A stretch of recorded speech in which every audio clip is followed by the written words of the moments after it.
Do subscribe to Ekeeda channel and press bell icon to get updates about latest engineering, HSC and IIT JEE main and advanced videos. Hello students, today we are studying chapter Kingdom Animalia, and in that we are studying Phylum Mollusca.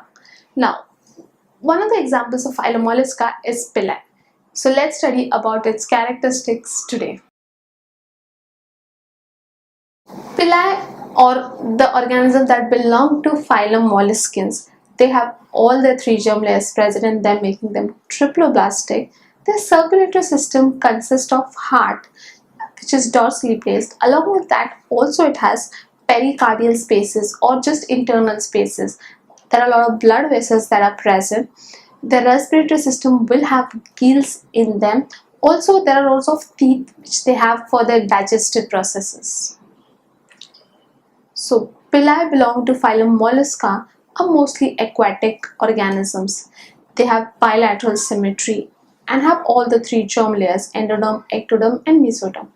There is a presence of calyresis shell around their body, and this calyresis shell gives them protection whenever there is adverse conditions. The respiratory system have gills and mantle for respiration to occur in a soothing process. Also, the mantle cavity gives a protection to the molecules that enter the respiratory tract.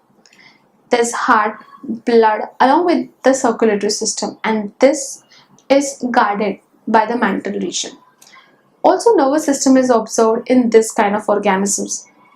Now, the nervous system and circulatory system in this organisms coordinate very efficiently. The excretory system occurs through an organ which is kidney. Yes, the kidney is not so efficient as we human beings, but yes, there's a kidney organs. And sexes in this organisms, the male and the female sex, are usually separate. So students, this was phylum molluscans, and I hope we all are very clear with this phylum. Thank you.